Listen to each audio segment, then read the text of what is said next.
चलिए, एक बहुत ही पुरानी और दिलचस्प कहानी में चलते हैं। एक ऐसी महान सभ्यता की कहानी जिसके शहर तो हमें मिल गए, पर उसकी राजधानी क्या थी, ये आज भी एक बहुत बड़ी पहेली है। आज हम सिंधु घाटी सभ्यता के इसी सबसे बड़े सवाल का जवाब ढूंढेंगे। सिंधु घाटी सभ्यता मतलब दुनिया की सबसे पुरानी और सबसे रहस्यमयी सभ्यताओं में से एक। सोचिए, इसके कितने सुनियोजित शहर थे, इनकी अपनी एक अनोखी लिपि थी, बड़े बड़े स्नानागार थे। ये सारी चीजें आज भी इतिहासकारों को हैरान करती हैं। लेकिन एक सवाल है जो शायद इन सबसे भी बड़ा है। और वो सवाल है कि आखिर सिंधु घाटी सभ्यता का मेन सेंटर, मतलब उसका प्रमुख नगर कौन सा था। ये सिर्फ एक शहर का नाम जानने वाली बात नहीं है, ये तो एक तरह से उस पूरी सभ्यता के दिल को खोजने जैसा है। तो इस ऐतिहासिक पहेली के हमारे सामने 4 संभावित दावेदार हैं।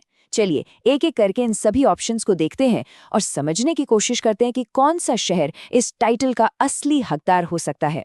पहला नाम है पाटलिपुत्र का। हम सब जानते हैं कि ये बाद में जाकर शक्तिशाली मौर्य साम्राज्य की राजधानी बना। प्राचीन भारत का एक बहुत बहुत जरूरी शहर था ये। पर सवाल यह है कि क्या इसका इतिहास सिंधु घाटी सभ्यता जितना पुराना है?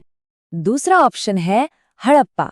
अब देखिए, इस शहर का नाम तो सभ्यता के साथ ऐसा जुड़ा है कि सिंधु घाटी सभ्यता को हम हड़प्पा सभ्यता भी कहते हैं। तो ये तो मानना पड़ेगा एक बहुत मजबूत दावेदार है। तीसरा दावेदार है उज्जैन। उज्जैन को उसकी सांस्कृतिक और खगोलीय विरासत के लिए जाना जाता है। ये भी प्राचीन भारत का एक बहुत ही गौरवशाली नगर था। पर क्या इसकी कहानी सिंधु घाटी तक जाती है, ये सोचना होगा। और हमारा आखिरी ऑप्शन है कन्नौज। कन्नौज जो मध्यकालीन भारत का एक बड़ा पॉलिटिकल सेंटर था। इसकी ऐतिहासिक अहमियत पर तो कोई शक नहीं कर सकता।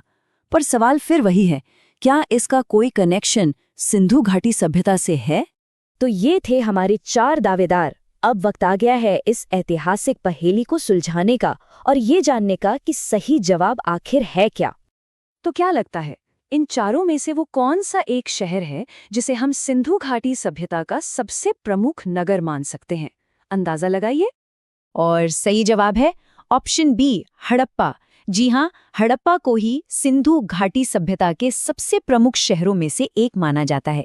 असल में ये उन पहली जगहों में से था जिसकी खुदाई हुई और इसी वजह से, जैसा कि हमने पहले भी कहा, पूरी की पूरी सभ्यता को हड़प्पा सभ्यता के नाम से भी जाना जाने लगा।